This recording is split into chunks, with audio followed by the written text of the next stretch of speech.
Hi everybody, I'm Mai. I'm a trans woman, a storyteller, a creative director, and someone who has spent a long time learning how to live in a world that seems to accept people like me less and less every day. This channel is called Whispers of Self, where I talk about my experience as a transgender woman navigating a very complicated world filled with opposition and issues and challenges like the ones that I'll be discussing today. Some of what I share will be deeply personal, some of it will be political, some of it will be gently philosophical. But ultimately, these are my opinions that are shaped by my lived experience and my research that is intended to better help understand complicated issues. So whether you're trans, questioning, a quiet ally, or just curious in good faith, you are welcome here. This channel is not only about transness or trans issues, it is about that whispering ghost that dwells within everyone, guiding them to their most authentic selves. So once again, welcome to Whispers of Self.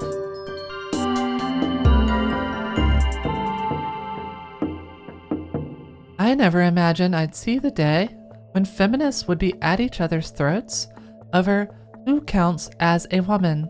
Yet, here we are. A movement once united against patriarchy, now split by an exclusionary ideology targeting some of the most vulnerable women. As a trans-inclusive feminist, I feel this rift personally. I have sat and watched women's rights meetings where someone insists that people like me, trans women, don't belong. I've heard respected authors argue that acknowledging my identity somehow erases womanhood. It's heartbreaking and infuriating. This video is my attempt to make sense of that divide and to show why the so-called gender-critical crusade against trans people is tearing feminist solidarity apart. On the surface, the conflict seems to pit women's rights against trans rights. Certain activists, often calling themselves gender-critical feminists, claim that to protect real women, society must exclude trans women. They frame their cause as safeguarding truth, safety, and hard-won feminist gains, but dig deeper and you'll find an ideology rooted in fear and falsehoods, one that reinforces the very conservative ideas of womanhood that feminism sought to escape. And this is not just a philosophical debate, it has real consequences. It influences laws like banning trans people from bathrooms or sports, fuels harassment, and even aligns some self-described feminists with far-right groups that oppose all women's autonomy. In this video, blending a bit of my personal story with a lot of research, I want to critically examine the gender-critical belief system from a trans-inclusive feminist perspective. We'll call out key figures spreading these ideas, dissect how their rhetoric harms both trans folks and cisgender alike, and explore why some well-meaning people get pulled into this harmful worldview. Most importantly, we'll see how gender-critical ideology weakens feminist solidarity at the very moment we need all hands on deck to resist regressive attacks on our rights. This video follows on from our last episode, Tolerated versus Accepted, which explored the quiet harms of conditional acceptance. Now, we turn on to a louder conflict in the feminist community, one that challenges the difference between merely tolerating some women and fully accepting all of us. Gender-critical ideology is essentially a modern rebranding of what most would call transphobia inside feminism. DC proponents, often labeled by others as TERFs or trans-exclusionary radical feminists, insist that gender is nothing more than biological sex, and that no amount of identity, expression, or transition can change someone's sex. In their worldview, woman equals adult human females, and female is defined purely by anatomy and chromosomes. Trans women are dismissed as males or biologically men, and trans men as deluded or traitorous women. They reject the concept of innate gender identity and consider transgender identities fundamentally invalid or even dangerous. Everything is about sex for them. They believe society must recognize only birth-assigned sex in law, language, and spaces. or else women's rights will collapse. This is why you hear them insist on things like sex is real, or see them fiercely oppose terms like pregnant people. They interpret inclusive language as a threat to womanhood. And while they brand themselves as merely being critical of modern gender ideas, the truth is many of these arguments are very old. The ideology's roots trace back to the late 1970s, when a few second-wave radical feminists began portraying trans women as infiltrators in women's spaces. In 1979, feminist author Janice Raymond infamously wrote that the problem of transsexualism would best be solved by morally mandating it out of existence, effectively advocating for the elimination of trans people.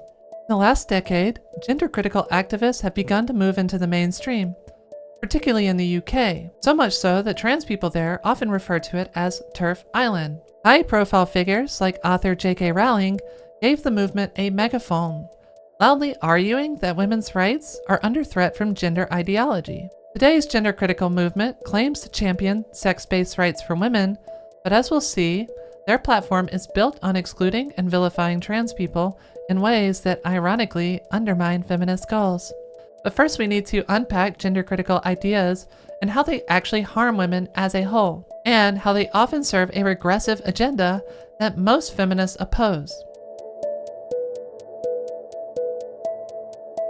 To understand this ideology, we need to examine the word of its loudest proponents. Here are three public figures often cited in gender-critical circles and what their rhetoric entails.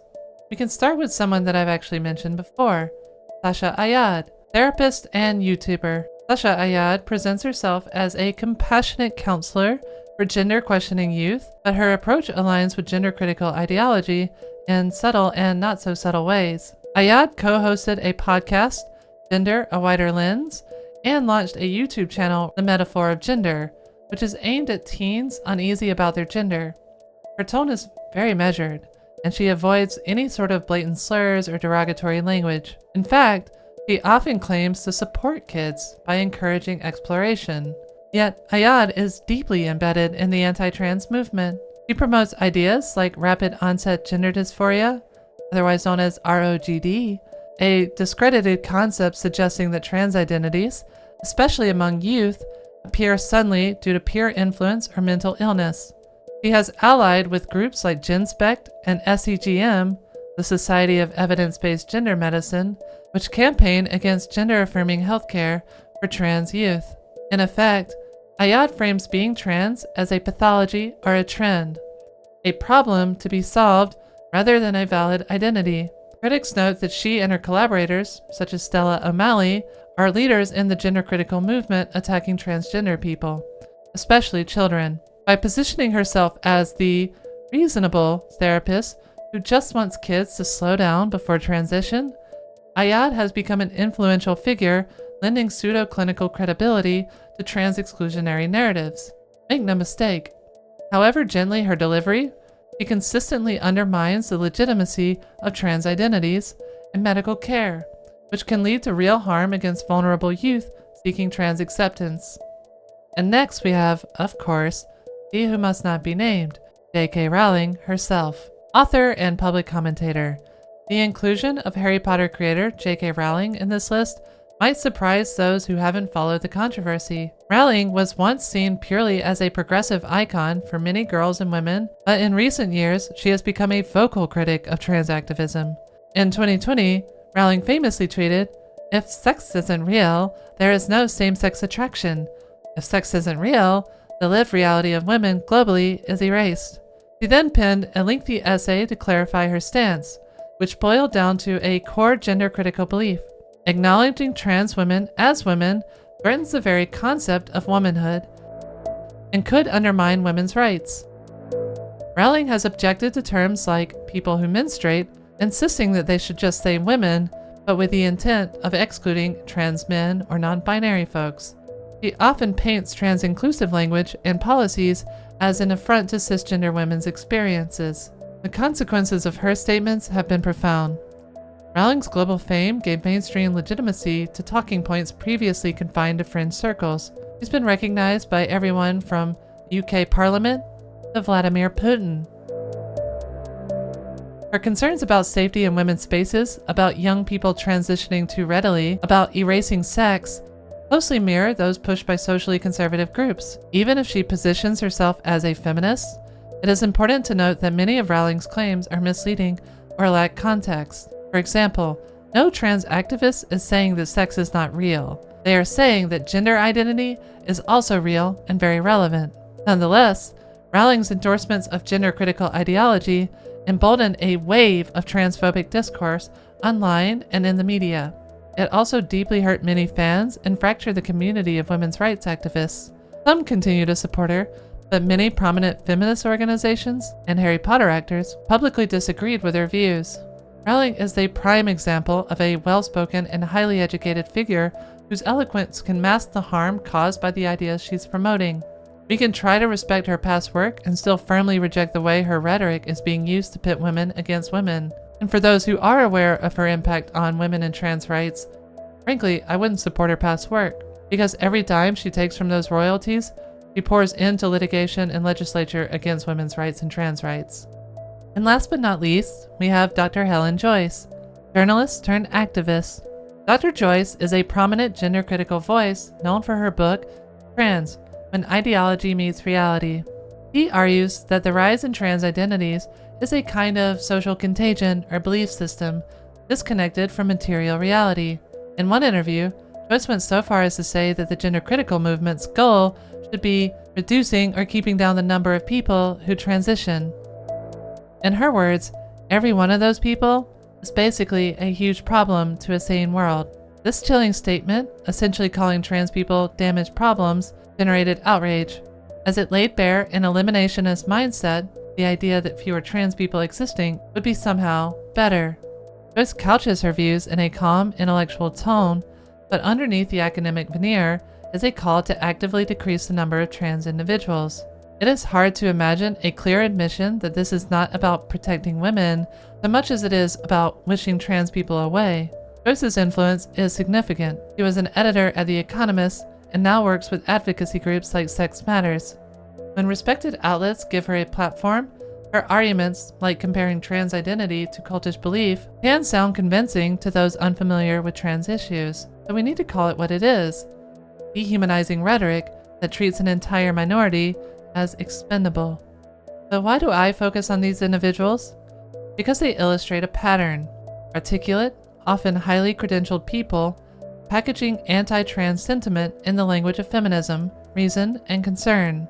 Helen Joyce, for instance, uses a journalistic, analytical style. Sasha Ayad uses a therapeutic, empathetic style. And J.K. Rowling uses a literary, relatable style.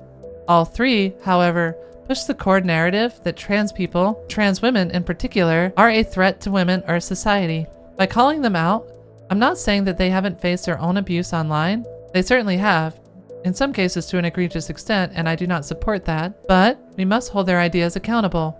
Under scrutiny, the gender-critical talking points crumble, or worse, reveal themselves as directly opposed to inclusive feminist values.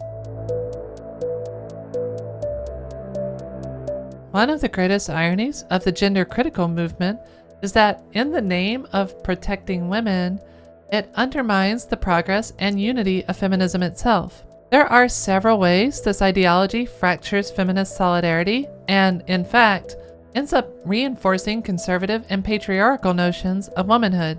Basically, it reverts to biological essentialism, reinforcing conservative notions of womanhood.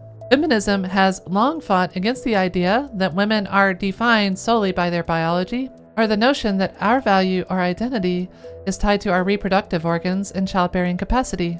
Gender-critical rhetoric doubles down on exactly that idea by insisting that real women are only those with XX chromosomes, ovaries, and the ability to bear children. Gender-critical activists reduce womanhood to a womb. This shrinking of the definition of womanhood is a dangerous return to biological essentialism, where a woman's worth is measured by her reproductive function.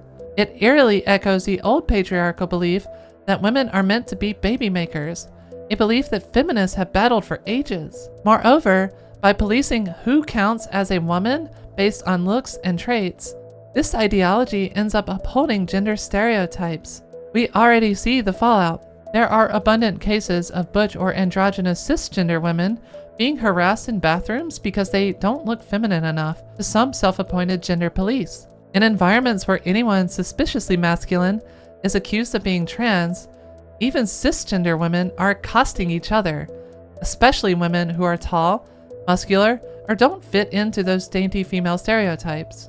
And ironically, many trans women who pass or are stealth, which is to say they tend to look like and adhere to those stereotypes and therefore are registered as cisgender women by the public, do not tend to go bothered. And it's not because they're safer, but it's because they blend in with the very norm this ideology seeks to rigidly define, which is to say, they can't always tell. And this isn't about detecting who's trans in the first place. It's about enforcing a visual template of womanhood. Another thing is that it undermines broader women's rights, even abortion rights, by allying with regressive forces. Perhaps the most paradoxical aspect of the gender-critical movement is its willingness to make common cause with organizations and politicians who are openly hostile to all facets of feminist progress. We have concrete examples of this. For instance, the US-based Women's Liberation Front, or WOLF for short, a self-described radical feminist group opposed to trans rights, accepted large donations from the Alliance Defending Freedom, or ADF, a powerful right-wing Christian organization that crusades against LGBTQ protections and abortion rights. ADF has been behind some of the largest efforts to roll back Roe v. Wade and relevant laws and pass abortion bans, and at the same time, it helps write bathroom bills targeting trans people. By partnering with groups like ADF or the Heritage Foundation, gender-critical feminists lend a feminist face to policies that ultimately harm all women. Consider this. The same lawmakers pushing anti-trans laws in state legislatures are almost always the ones passing draconian abortion bans and blocking equal pay and family leave laws. It's a package deal of controlling bodily autonomy. As the ACLU warned in 2023, the same politicians who seek to control pregnant people's bodies by banning abortions are also trying to control trans people's bodies by banning gender-affirming care. When gender-critical activists cheer on those politicians because they're all anti-trans, they are indirectly cheering the people who will happily take away women's reproductive rights next. It is no coincidence that in 2022 and 2023, as Roe fell and abortion was banned in many states, dozens of anti-trans laws were introduced in those same states. The gender-critical movement's agenda has been weaponized by the far right. For instance, the slogan, "Protect Women's Sports," is now used in campaign ads by candidates who also vow to outlaw abortion and defund domestic violence shelters. In short, gender-critical ideology has led some feminists to align with our traditional opponents. This not only undermines trust with the feminist movement, like many mainstream feminists are horrified to see sisters colluding with the same extreme and conservatives that we usually advocate against. It also siphons time and resources away from core issues like reproductive justice, childcare, and sexual violence. While we are busy fighting each other over bathroom bills, guess who benefits? Certainly not women as a class. The beneficiaries are those in power who never cared about women's equality in the first place. It is a classic divide and conquer tactic. And unfortunately, gender-critical feminists have made themselves quite useful to it. Another thing is that it divides marginalized women and erodes solidarity. The gender-critical credo pits cisgender women against transgender women, as if we were on opposing teams. In reality, all women and gender minorities are harmed by patriarchy and rigid gender roles, and we are stronger together.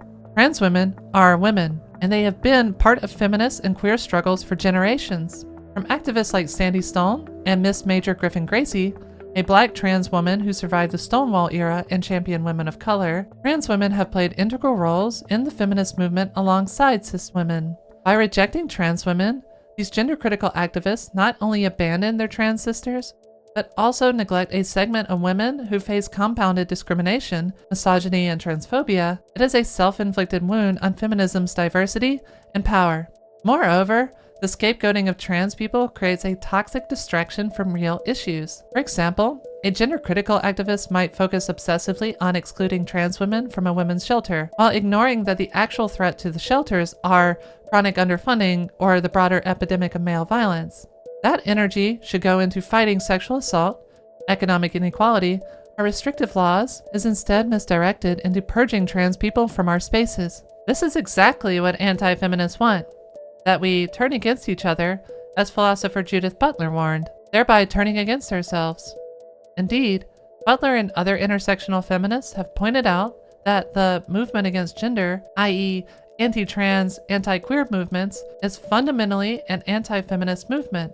When gender-critical activists stage protests against pride marches or file lawsuits to block trans-inclusive policies, they're not advancing women's liberation, they are entrenching a narrow, exclusionary vision that leaves many women behind. True feminist solidarity means standing up for all women, cis and trans, as well as non-binary and gender-diverse people. By drawing a big red line that says trans women are not women, the gender-critical camp severs our natural alliances, and it isolates them too. The vast majority of women's organizations, from grassroots shelters to big NGOs, hold trans-inclusive values and have condemned gender-critical ideology. For instance, Miss Magazine, a mainstream feminist outlet, flatly calls the Protect Women movement justification for anti-trans laws a bad faith argument that endangers all women. When one part of the movement is denouncing another as a hate group, and vice versa, suffice to say, we're in disarray. And that only benefits the patriarchy. Feminism is supposed to question rigid definitions and uplift the oppressed. Gender-critical ideology instead imposes stricter definition and punches down at one of society's most marginalized groups. It is a betrayal of solidarity. Laws like the bathroom or sports bans are often justified with the rallying cry of "Protect Women," a slogan that gender-critical activists have adopted. In practice, however, this rhetoric is used to pass discriminatory legislation under the guise of defending cis women. So we must ask, which women are they really protecting, and from what? Trans inclusion is painted as a dire threat, yet decades of experience shows no evidence that inclusive policies endanger anyone's safety. In fact, research tends to indicate the opposite, that trans-inclusive practices pose no risk to cisgender women, while transgender people themselves tend to face heightened harassment and violence, especially in gender-segregated spaces. By chasing the shadowy specter of men in dresses, gender-critical activists ignore the real work needed to stop domestic abuse, rape, and harassment. Disturbingly, we now even see cisgender women with short hair or masculine builds being interrogated in bathrooms by these self-appointed protectors. The Protect Women mantra has become so warped that it's hurting the very people it claims to defend. It harkens back to ugly historical parallels. As feminist writers have noted, the exact same logic, "we must protect our women from those people," was used by white supremacists to justify violence against black men under Jim Crow. Today's target may be different, but the fear-mongering template is identical. This is not the feminism we signed up for. It is crucial to understand that gender-critical ideology does not exist in a vacuum. It has increasingly become entangled with broader far-right and anti-democratic movements worldwide. This doesn't mean that every gender-critical activist is a card-carrying conservative either. In fact, many see themselves as left-wing, but in effect, their campaigns align with and aid some deeply regressive agendas. Historically, this convergence started decades ago. By the mid-1990s, observers noted a toxic brew forming of reactionary religious groups, right-wing nationalists and transphobic feminists finding common cause in what they termed as the fight against gender ideology. In plainer terms, some feminists provided the pseudo-intellectual cover, which is biology is destiny arguments portraying trans people as dangerous, and the conservative factions ran with it to push their anti-LGBTQ and anti-women policies. This set the stage for the strange bedfellows that we see now. Consider the Heritage Foundation, a major U.S. conservative think tank behind projects like Project 2025, for instance, that have happily hosted or allied with gender-critical voices when it suits their fight against trans rights. Why? Because it lends credence to their cause if they can say, "See, even these feminists agree with us that trans rights are bad." Heritage, by the way, staunchly opposes abortion and supports traditional gender roles. Hardly feminist, and yet suddenly they'll praise a women's group like WOOF for helping sue the government to stop trans-inclusive policies. In the UK, Gender critical activism has found sympathy among right-wing media and politicians who previously showed little interest in feminism, some of whom routinely vote against maternity leave or domestic violence bills, but will champion protect girls from trans bathrooms in a heartbeat. Authoritarian and populist leaders frequently use anti-trans and anti-LGBTQ rhetoric as part of their culture wars. From Eastern Europe to Latin America, anti-gender ideology has become a rallying banner for the far right. It is no coincidence that the rise of anti-trans fervor in places like Poland, Hungary, or Brazil comes alongside crackdowns on abortion, contraception, and even democratic norms. In the US, we saw in 2023 an explosion of state bills not only targeting trans youth healthcare and sports, but also banning discussion of gender and sexuality in schools, like the Don't Say Gay laws in Florida and outright abortion bans. These are part of the same playbook. A recent investigation highlighted that groups like ADF have funneled hundreds of thousands of dollars into both anti-trans and anti-abortion campaigns. They see these issues as two fronts of one war. Gender-critical feminists may claim they aren't allied with the far right, but certainly the far right is allied with them. And the outcomes speak for themselves. For instance, when Kansas lawmakers pass a sweeping definition of woman, declaring legally that female equals someone who can produce ova to bar trans women from public spaces, it was celebrated by gender-critical groups as a victory for sex-based rights. Yet, that law reads like something from The Handmaid's Tale, reducing legal womanhood to fertility status. It is a stark example of how gender-critical backed measures can hand serious tools to patriarchal control. Imagine state officials literally defining people by their reproductive capacity. From there, it is a short leap to restricting anyone's bodily autonomy. Similarly, in the UK, a gender-critical campaign to exclude trans women from a rape crisis center might win a battle, but in doing so, they've allied with conservative local councils who also cut funding to women's services in general. It is a Pyrrhic victory at best. To be absolutely clear, I am not saying every feminist who has questions about aspects of gender identity is a closet ultra-right-winger. However, I am pointing out that the effect of the gender-critical movement has been to advance narratives and laws that come straight from the conservative ideologies about gender.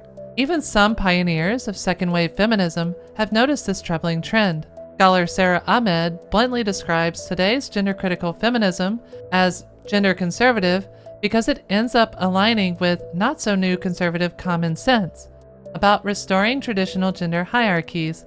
If a movement's slogans and outcomes consistently please the Vatican, evangelical lobbyists, and hyper-conservative politicians, then feminists need to ask, is this really feminism?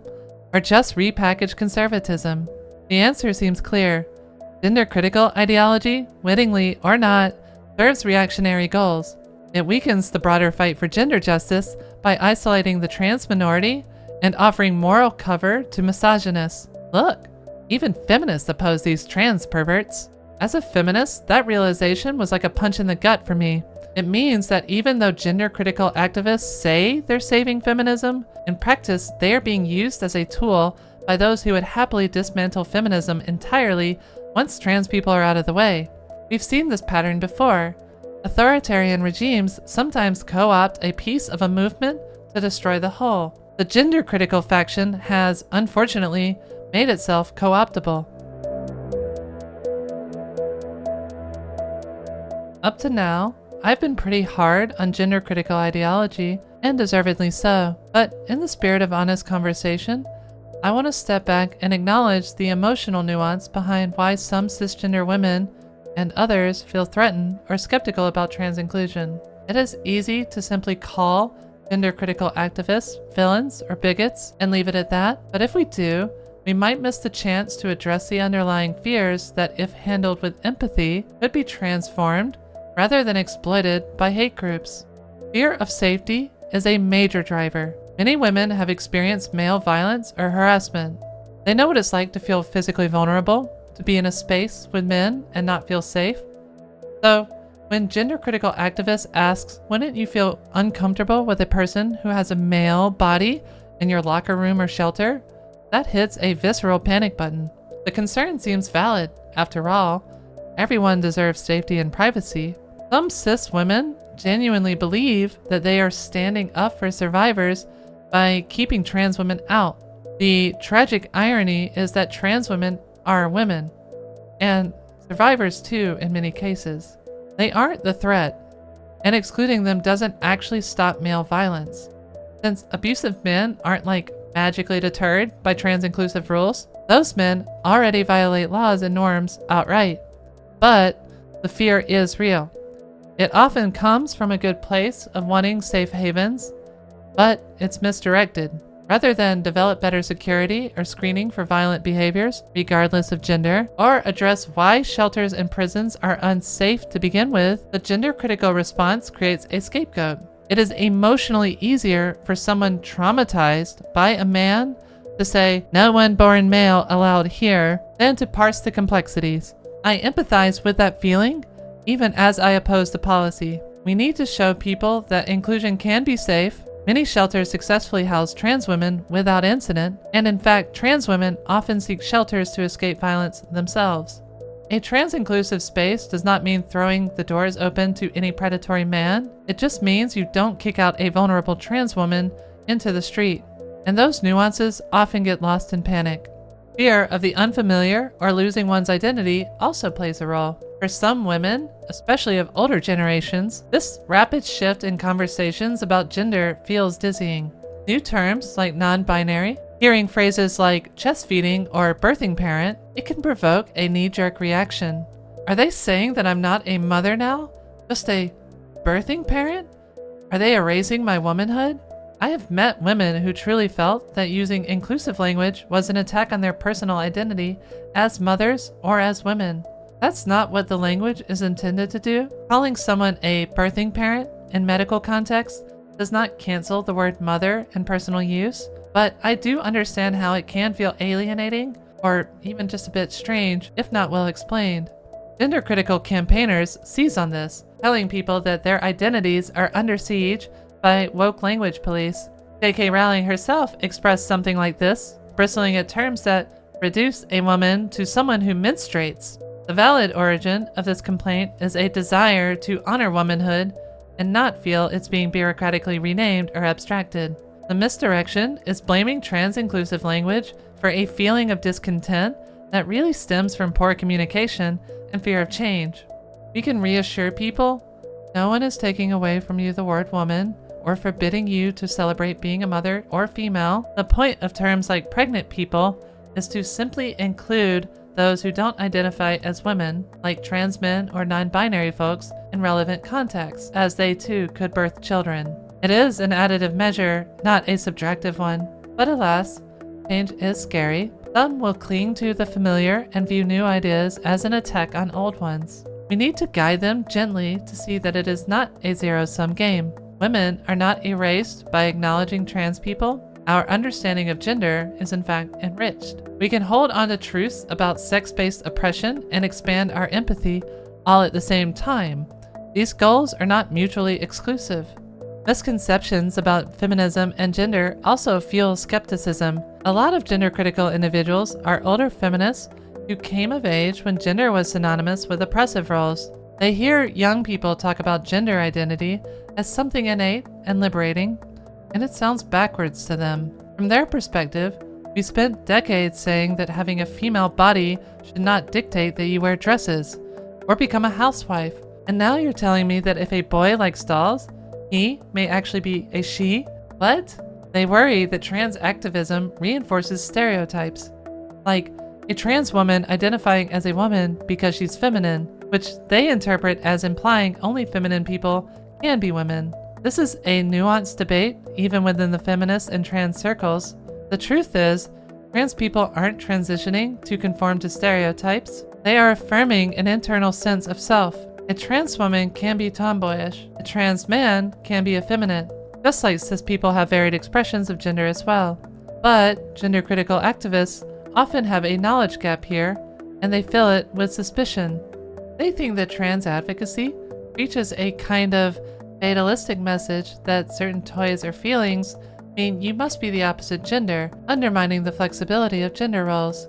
to be fair, we should all guard against gender stereotyping in how we discuss trans identities. For example, saying something like, well, I always knew I was a girl because I like playing with dolls, not really a great narrative. Though some trans folks do often simplify their story that way for general audiences. The valid kernel in the gender critical worry is wanting kids to be free to explore interests without immediately labeling them. The harm is when that concern morphs into denying that any kid can truly know that they're trans, or asserting that supportive care is pushing kids. We can validate the desire for nuanced care. Yes, thoughtful exploration is good, and not every gender nonconforming kid is trans, while still upholding the fact that some are trans and deserve timely support. This middle path is what most actual gender clinicians advocate for, contrary to the caricature of immediately affirm and give hormones that gender-critical sources often claim, acknowledging that nuance can disarm the panic. Social belonging and identity play a role as well. Let's be honest. For some, being gender-critical is not just about lofty principles. It has become an identity and a community. If a woman has ever felt excluded or unheard in progressive spaces, maybe she voiced concern or questions about trans inclusivity clumsily and got ostracized for it, then she might find acceptance in other gender-critical circles. Suddenly, she has friends, a cause, and maybe a bit of that thrill of resistance. We are the ones who see the truth, not those trans-inclusive feminists. It can be intoxicating. Unfortunately, as one random person I saw on Reddit noted, some prominent gender-critical activists do seem almost addicted to the conflict, letting it consume them even at personal costs. But for the average follower, I suspect it's more about validation and feeling safe with like-minded peers. We should have compassion for those pulled into ideological echo chambers. It can happen to any of us on various issues. In fact, I imagine that is what gender-critical activists think about trans-inclusive feminists. The way out is usually through positive contact with the people they demonize, such as trans folks for gender-critical activists and gender-critical activists for trans folks, and seeing that their core values, such as protecting women and broader women's rights, can be fulfilled without bigotry. In summary, none of these emotional drivers excuse the harm caused by gender-critical ideology, but they do explain it in more general terms. When we address someone who's hesitant about, say, sharing a bathroom with a trans woman, we gain nothing by mocking her or calling her a horrible person. It's far better to emphasize, I understand that you feel uneasy. Many of us were taught to fear masculine bodies in certain spaces. But let's talk about why a trans woman isn't the same as a man infiltrating. Let's look at the evidence and also consider her perspective. This way, we isolate the feeling, valid or at least understandable, from the target of the feeling, being misplaced. The concern about safety, fairness, or identity should be reframed towards real solutions. Improve safety for all women, ensure fairness via nuanced sports policies that don't ban an entire class, and celebrate identity in inclusive ways. We must not concede to bigotry, but we also must not write off everyone taken in by a bigoted narrative as irredeemable. Some can be reached if we hold our ground with both facts and empathy. In doing so, we exemplify what I'd call persuasive empathy, being emotionally understanding and conversational, but intellectually firm. And that is the tone that I strive for. I can validate some of your fears and still hold the line that trans women belong in women's spaces. It is not an either or. So where do we go from here? We have examined how gender-critical ideology functions like a wedge, splitting feminists and reinforcing the very forces that oppress women.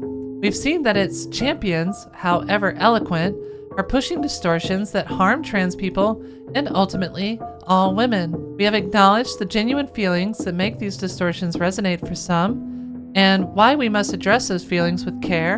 And now it's time to reaffirm what feminism really means in the face of this challenge. For me, feminism has always been about expanding the circle of compassion and rights, not drawing it tighter. It is about recognizing the shared struggle against sexist oppression and the patriarchy, while honoring our differences. Trans-inclusive feminism is not a break from that tradition. It is a continuation of it. It says, gender diversity has always existed, and our movement is big enough to accommodate complexity. We do not have to agree on every theory of gender to stand together against violence, discrimination, and inequality. We just need to agree on one basic principle: no one gets left behind. Not the cisgender woman who's faced pay discrimination, not the trans woman who's been denied healthcare, not the non-binary person bullied at school. They are all our sisters or brothers or siblings in this fight. The gender-critical crowd has tried to claim that they are the real feminists holding down the line. But if holding that line means partnering with ultra-conservative groups, policing women's bodies, and denying some of the most marginalized women their rights, then that line is one that leads feminism off a cliff. In the end, this fractured sisterhood can be healed, but it will take listening, patience, and a commitment to solidarity.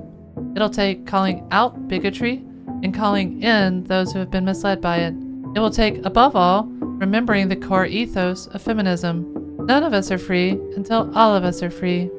If we can center around that truth, we can move past this painful rift and get back to the real work.